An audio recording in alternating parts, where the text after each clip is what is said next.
Saludos, señores estudiantes. Nos toca ver la unidad número 4, sesión número 2, la literatura latinoamericana contemporánea.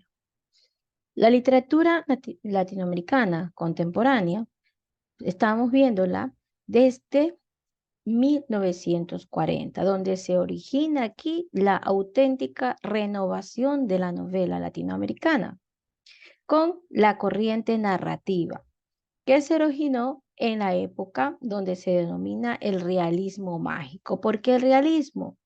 Hablamos aquí de la palabra realismo, donde el máximo esplendor era la realidad, el mundo real, el mundo fantástico que existía en ese tiempo. El máximo exponente es Gabriel García Márquez, que había hablado en los años de los 30 sobre el realismo fantástico. Alejo Campertey hablaría de lo real y de lo maravilloso. Esto para referirse a una narrativa que incorporaría lo fantástico con lo imaginario y a la vez también lo real, el mundo real. En esta nueva narrativa, realidad y fantasía se presenta íntimamente ligadas unas veces por la presencia de lo mítico, lo legendario, las leyendas, lo mágico y en fin, un sinnúmero de narrativas que comenzaron poco a poco a ir apareciendo en esta época. Hay que aclarar que a pesar de las semejanzas entre el realismo mágico y lo real maravilloso, cada una de estas tiene rasgos propios y que no deben de ser confundidos entre ellos.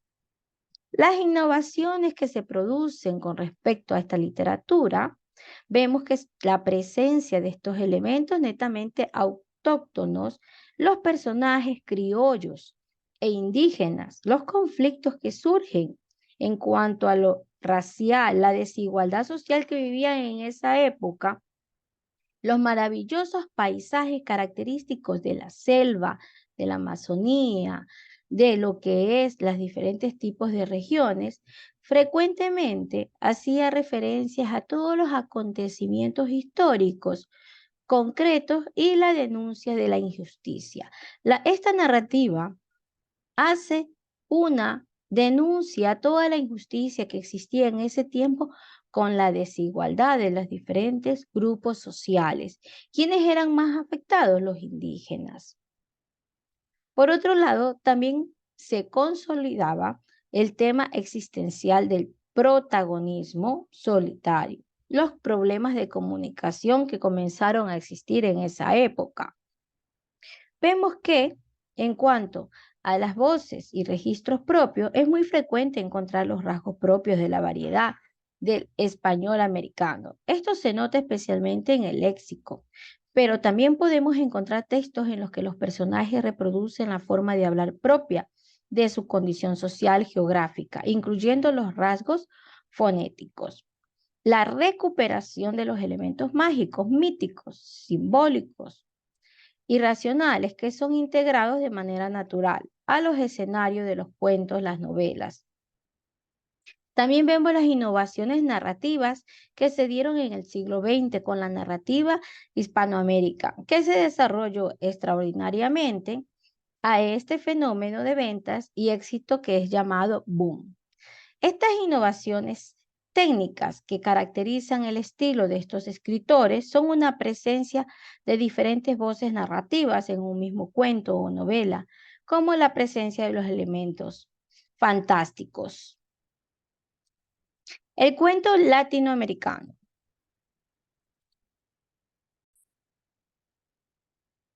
Nosotros conocemos como cuentos latinoamericanos a todas aquellas historias, relatos, diferentes tipos de narraciones que se dieron por autores latinoamericanos. Esto hace referencia al cuento netamente de la parte de América. Las características que tiene un cuento latinoamericano es que su estructura es parecida a la de una novela. Tiene la exposición, tiene nudo, desenlace. También nos damos cuenta que desde las primeras líneas se debe de atraer al lector, que es una estructura igual que la de una novela. Incluye elementos fantásticos, maravillosos del continente. Por eso su nombre de cuento latinoamericano, porque la mayoría de características se basan en características netas de Latinoamérica, características netas de las regiones y de los países de ese tipo de lugar que hay. Por ejemplo, nuestra región, nuestro Ecuador. Hablan del cóndor, hablan de las Islas Galápagos, características netas de nuestro país. El realismo mágico se observa a través de un hecho inexplicable que aparece en la cotidianidad y no hay sorpresa para el personaje, pero sí para el lector. El manejo del tiempo es cíclico y con rupturas y se crea un clima netamente sobrenatural. Los tipos de narradores en los cuentos latinoamericanos. Existen diferentes tipos de narradores en cuentos latinoamericanos.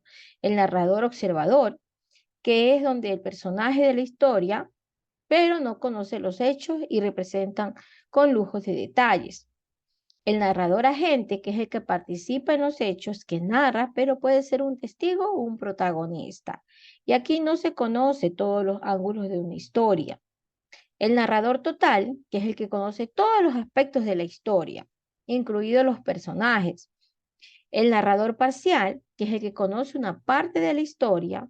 El narrador en primera persona, que es un personaje de la historia que habla de sí mismo y de los demás. En segunda persona, que es el narrador que dirige a una persona en particular. Y el narrador de tercera persona, que es el narrador que habla acerca de los demás. Muchas gracias.